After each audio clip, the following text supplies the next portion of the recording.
الشيطان الرجيم بسم الله الرحمن الرحيم Amen Allahut në shirusit në shërbërsit e falëndojmë Allahun ditën dhe natën ati përgjerohemi për gjërat më të mira tek ai kërkojmë shpresën dhe shpëtimin.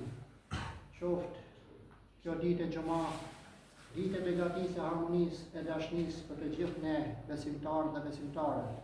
Allah na udhëzoj ne familjarët tanë dhe të dashurit tanë inshallah. Amin. Alen Allahut të përmendim një hadith të profetit tonë Muhamedit alayhi salam në lidhje me agjerimin. Profeti Allahut Muhamedi alayhi salam ka thënë: dallimi mes agjeruesit tonë dhe agjerimit e ehli kitabit, pra ehli kitabi janë jehuditët dhe të krishterët, dallojnë tek ushqimi i syfyrit, pra të ngritja herët në syfyr. Njeriu mund të agjerojë në forma të ndryshme, siç porosit sot shkenca, për të pasur një trup të shëndetshëm. Këshillohet pra të agjerohet sipas shkencëtarëve, ashtu siç agjerojnë muslimanët. A dini pse agjerimi i muslimanëve dallon nga të tjerët? Sepse muslimani ngrihet pa dalur drita rreth orës 4 apo 4:30 për të ngrënë syfyrin, aty ku ka bereqet dhe mirësi e Allahut Teala. Dhe nga mungesa e dritës ndriçohet shtëpia me dritën me cilën pra e ndesim në atë moment kur ngrihemi. Çfarë ndodh kur ngrihemi në syfyr? Grupe të mëdha melekësh, engjëjt e Allahut, fluturojnë rreth këtyre dritave, pranë shtëpive të atyre që kanë hapur syfyrin, ku qohen një udhëzim nga Allahu Teala dhe rrethojnë atë shtëpi me begati dhe harmoni. Ashtu sikur se bëhet haxhilleku, pra që sillen rreth Çabes, ashtu sillen dhe melekët rreth shtëpive me të cilët pra qohen në syfyr.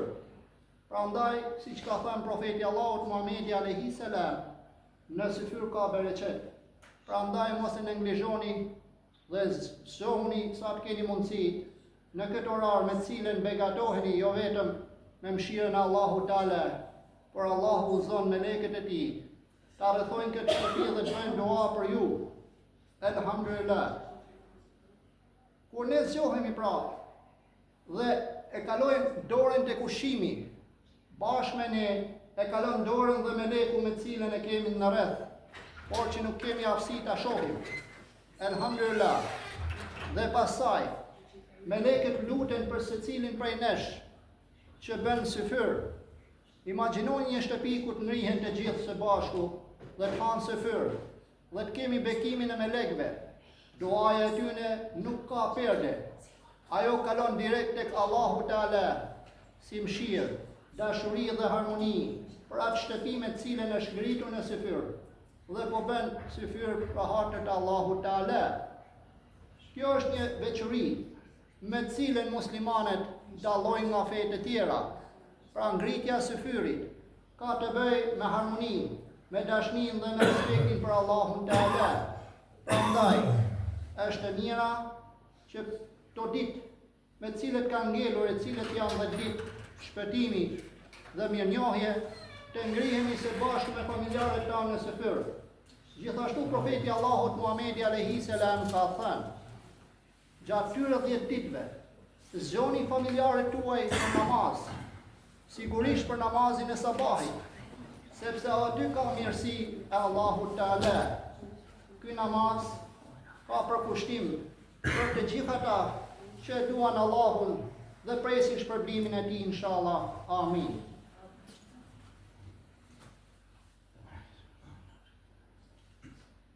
Disa këshilla në lidhje me agjerimin dhe me besimtarët. Ne si musliman nuk duhet të kemi urrëtie ndaj besimtarit, pra të pengojmë në arritjet e mirësisë së tij, e sidomos në këto net të bekuara ku po afron nata e Kadrit. Profeti Allahut Muhamedi alayhi salam ka thënë: kërkoni natën e Kadrit në 10 ditën e fundit, kryesisht në net teke.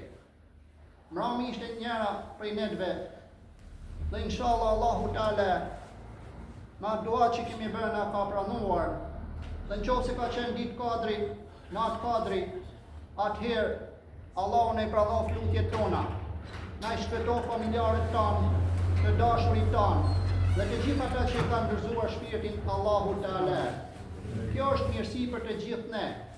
Nata e kadrit mund të jetë çdo natë teke në këtë 10 ditësh të bekuar, e cili çdo musliman dhe muslimane duhet ta plotësojë me namaz, me agjerim dhe me vepra të mira, me vepra që i pëlqejnë Allahu Teala. Këto ne përkojnë me mirësinë dhe begatinë e Allahu Teala. Prandaj, e sidomos në këtë ditë xumaje, e në këtë natë xumaje, është një tjetër mirësi. U afrohemi më shumë me Allahun Teala sepse jemi pranë shpëtimit të Tij, duke u lutur Atij me emrat më të bukur. Shpresojmë që Allahu të na pranojë lutjet tona dhe të na bashkojë në xhenetin Firdaus. Amin. Amin. Amin. Walhamdulillahi rabbil alamin, lillahi ta'ala al-Fatiha.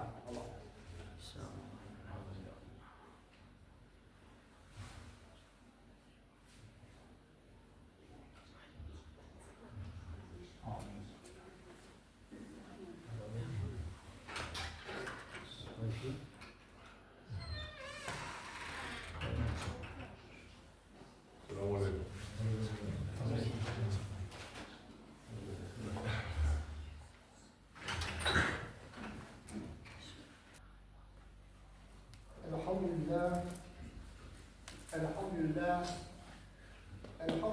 الذي جعلنا من المسلمين. الصلاة والسلام على رسولنا محمد وعلى آله وصحبه أجمعين. أشهد أن لا إله إلا الله وأشهد أن محمدا عبده ورسوله. بسم الله الرحمن الرحيم. والعصر إن الإنسان لفي خسر إلى الذين آمنوا وعملوا الصالحات وتواصوا بالحق وتواصوا بالصبر. صدق الله العظيم. Të gjitha falënderimet i takojnë Allahut, Zotit të gjithësisë. Paqja dhe bekim për profetin tonë Muhammedin alayhi salam, mbi familjen e tij të nderuar dhe me gjithë ata që ndjekun nga pas. Amin. Amin. Dëshmoj dhe vërtetoj se Allahu është Zoti i vetëm. Dëshmoj dhe vërtetoj se Muhammedi alayhi salam është robi i tij dhe i dërguari i tij.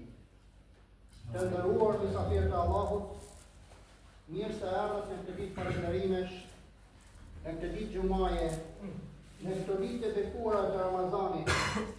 Elusim Allahun Teala na japin njohësim, elusim Allahun Teala na japin shpëtim të botë dhe botë tjetër. Elusim Allahun Teala të bashkohemi të gjithë së bashku në xhenetin Firdaus. Amin. Amin. Amin. Sot, me lejnë Allahut, do flasim për këtë 10 ditë, pra 10 ditë shifumit dhe vlera e tij. Gjithashtu do e mbyllim me një histori të shkurtër e një burri fisnik, i cili edhe pse pat një pikëllim të madh, ai nuk e la agjërimin e tij, duke u mbështetur plotësisht tek Allahu Teala dhe tek i dërguari i tij Muhamedi alayhi salam. Alhamdulillah. Jemi pra në 10 ditën e fundit të këtij muaji të shenjtë, të muajit të Ramazanit, që është i vlerëshëm në 1000 muaj, apo 83 vite radhazi. Sikur në këtë natë të bekuar, pra në natën e kadrit, ta kapim me adhurime, me dashuri dhe me lutje. Imagjinoni si ne kemi përfituar 1000 muaj apo 83 vite e jetë vetëm me adhurim, vetëm me përkushtim tek Allahu Teala, me namaz dhe me veprat e mira. Elusim Allahun Teala që kjo natë e bekuar na gjejë të gjithëve duke u falur, duke u lutur dhe duke bërë dhikr për Allahun Teala dhe duke bërë vepra sa më të mira, në mënyrë që Allahu Teala të ta rikënaqë nga ne dhe ne të përfitojmë xhenetin Firdaus. Amin. Çfarë mund të bëjmë në këto 10 ditë? Besimtarët duhet të rrisin sa më shumë namazin nafile, pra namazet vullnetare, krahas namazeve me të cilën pra ne falim çdo ditë. 5 namazet, të cilët janë të obligueshme, duhet të vazhdojmë me namazet të cilët kanë vlerë tek Allahu Teala dhe sigurisht gjatë natës. Po ashtu të shtojmë lutjet tona dhe adhurimet tona, të bëjmë një fillim të sinqert tek Allahu Teala dhe të kemi mundësi kërkojmë për Allahu çfarë na dëshiroj zemra jonë, shpirti jonë, për të dashurit tonë dhe për të afërmit tonë. Kjo është ajo çfarë Allahu kërkon prej nesh, për kushtim maksimal në lutjet tona, në adhurimet tona tek Allahu Teala. Në këto 10 ditë, i dërguari i Allahut Muhamedi alayhi salam e ka rritur namazin e tij, veprat e tij dhe lutjet e tija.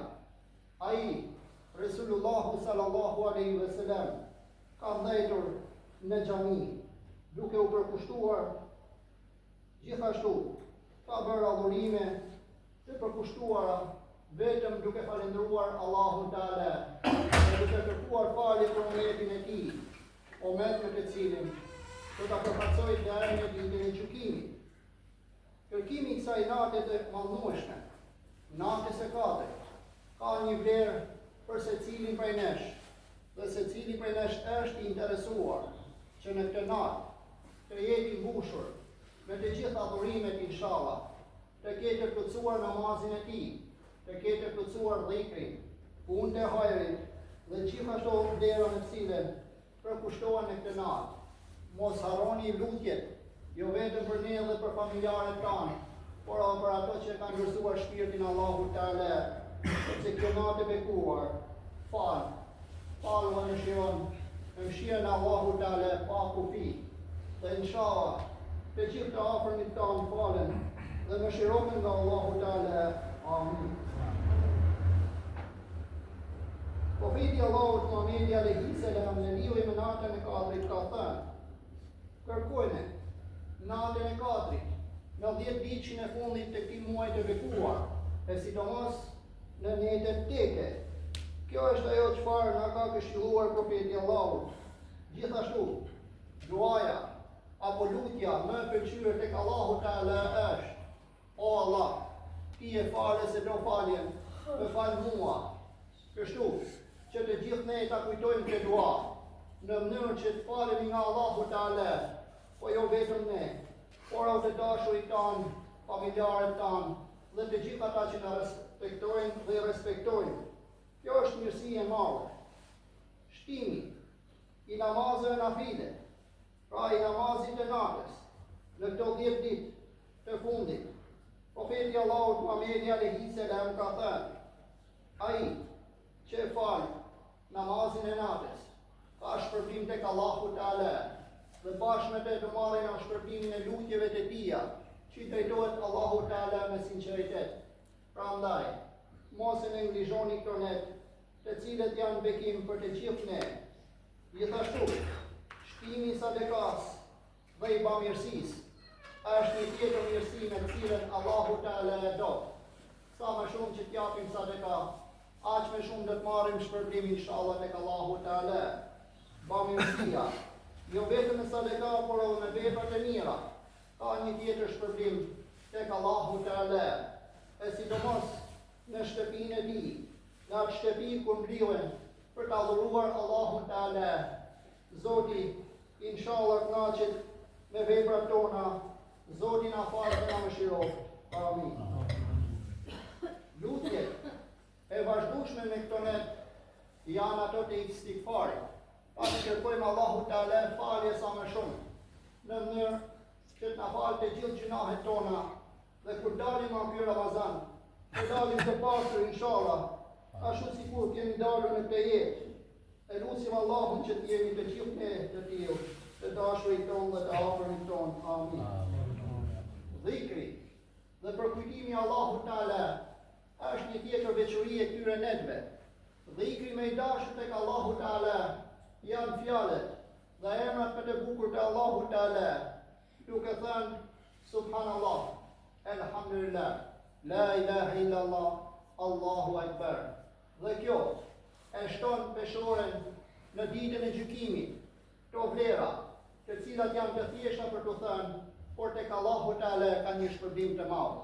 As të mos e harroni, me këto ne shtoni sa më shumë, dhikrin tek Allahu Teala, duke e përkujtuar Allahun me sinqeritet të plotë. Të ndëruar mysafirë të Allahut, në lidhje me agjërimin, shkenca ka vërtetuar lloj-lloj sëmundjesh, të cilat mund të shërohen vetëm me agjërim. Pra në atë agjërim që bëjnë muslimanët, me agjërim me të cilën Allahu Teala nëpërmjet profetit të tij Muhamedit alayhi salam na ka mësuar. Pra çdo gjë që është krijuar në këtë dynja, në vlerën e Islamit, ka të bëjë për shpërblimet, gjithashtu dhe për shërbimet e njerëzve në rrugën e Allahut Teala. Ai që do Allahun sinqerisht, ai është i shpëtuar. Prandaj, shkenca po volonton vazhdimisht se agjërimi është një zgjidhje mjaft e mirë për shërimin e mjaft smundjeve, e sidomos ato kanceroze dhe shumë të tjerave. Ushqimi apo ndalimi i ushqimit gjatë agjërimit ndihmon organizmin ton të punojë më mirë, duke filluar me kryesoret, me zemrën. Sa më shumë që të pushoj zemra, aq më tepër rritet jetëgjatësia e saj. Sa më shumë të pushoj organet e saj, aq më shumë rritet jetëgjatësia e tyre. Gjithashtu, shkenca ka vërtetuar se gjatë agjërimit, të gjithë qelizat që sulmojnë trupin ton, pa qelizat kancerogjene, mund të zhduket duke hamur njëra tjetrën dhe kështu totalisht eliminohen në trupin ton, duke e pastruar atë dhe duke e bërë të pastër siç ka qenë. Gjatë agjërimit, njeriu gjithashtu humbet me peshë, pra peshë me të cilën të gjithë sot po luftojnë si ta ulin peshën, çfarë të japin tyre njerëzve në mënyrë që të largojnë kilet e tepërta që janë të rëndonta për çdo njeri. Gjithashtu janë dhe të rrezikshme, sepse trupi përdor yndyrna, të cilat pra mund kthehen në shqetësim për njerëzimin. Dhe aq më tepër janë një burim i sëmundjeve të ndryshme.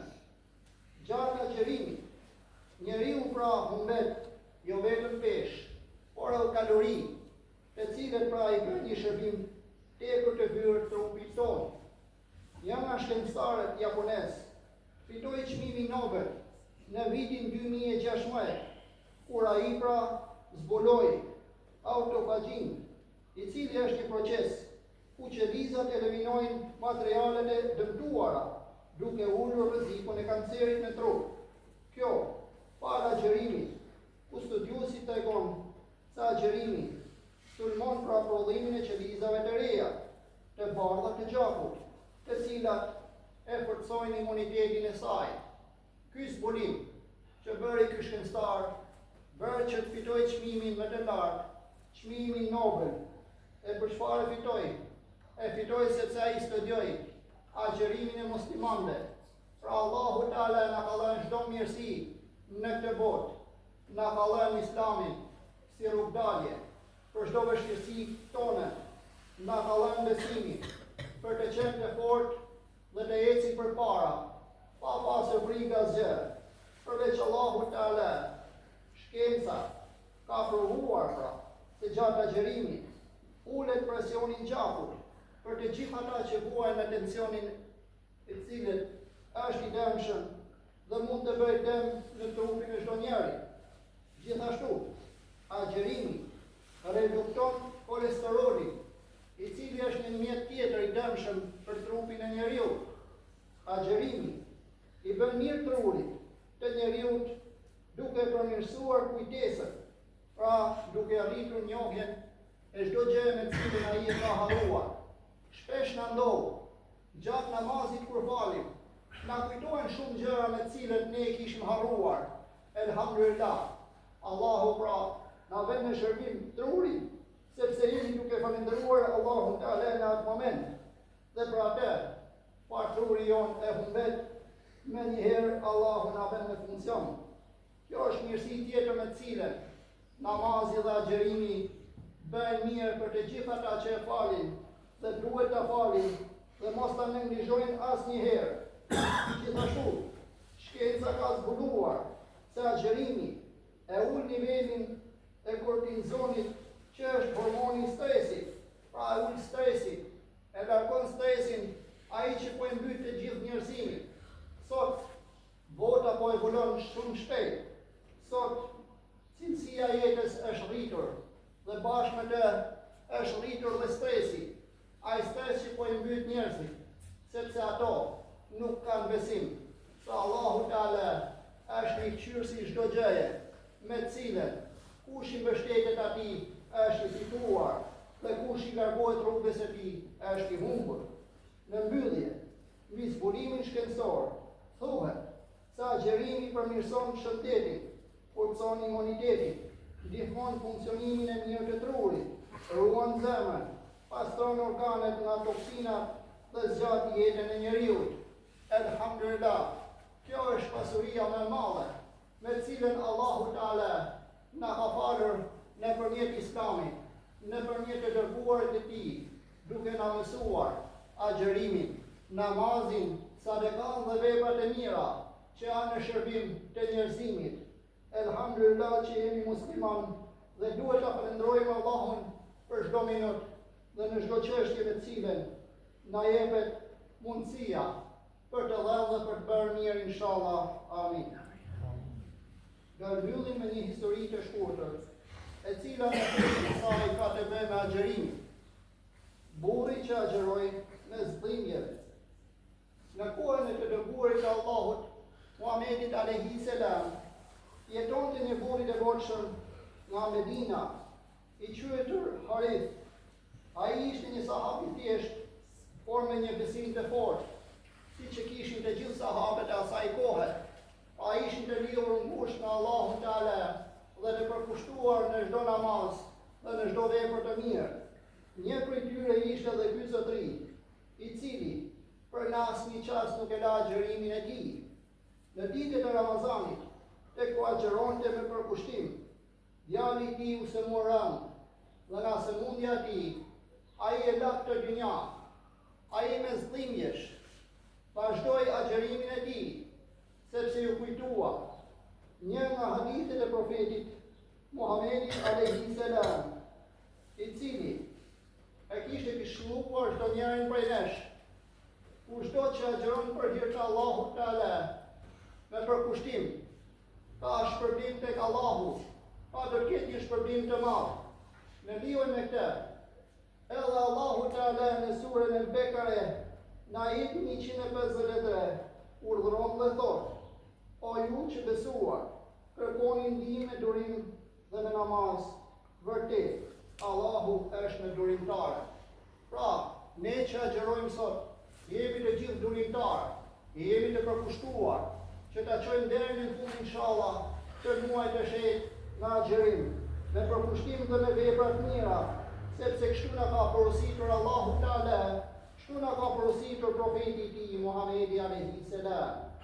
Me gjithë të dhimbje që pak ky zotëri, ai nuk e ndali agjerimin e tij, dhe i biri i cili kishte ndruar jetë pak para iftarit, ai e vazhdoi me let në sy, duke bërë iftar, dhe më pas u mor me të birin, në atë sprovë të cilën Allahu Teala ja kishte dhënë në mënyrë që ta forconte më tepër besimin e tij. Kjo është pjesësia me cilën Allahu Teala i teston njerëzit. Dhe Allahu ka thënë: "A mos vao, nga besimi juaj nuk do të testoheni, pa do të testoheni në uri, me vdekje dhe me gjëra me cilat ne pra do t'i përjetojmë në këtë dynja, në mënyrë që ta kalojmë inshallah në e jetës, atë provim, me cilin do japim llogari të gjithë në ditën e gjykimit, në atë ditë që për të gjithë besimtarë dhe besimtarët të jetë e bardhë, sepse të gjithë ne që kemi besuar Allahun, e kemi falendëruar atë, kemi rarë salavat për profetin e tij Muhamedit alayhi salam, kemi bërë dua dhe ashtu kemi bërë vepra të mira, me siguri Allahu do të na falë dhe do ta kalojmë krejt kollaj urën e siratit inshallah. Do ta kalojmë atë urë me cilën shumë nga pasardhësit të cilët nuk e kanë poseduar të fe, apo nuk e kanë njohur Allahun, Zoti i falë dhe i mëshiror, do të përjetojnë një dhimbje të madhe, e cila do të jetë e përjetshme edhe për ne, besimtarët dhe besimtarët do të jetë përjetshëm xheneti inshallah firdaus. Amin. Amin. Amin. Amin. Alhamdulillah. Alhamdulillah kamilin wa salatu wa salamu ala rasulina Muhammad wa ala alihi wa sahbihi ajma'in. تعظيما لنبيه وتكريما لطعامه بشأن شرف ساكن فقال عز وجل في غيب إراء وإراء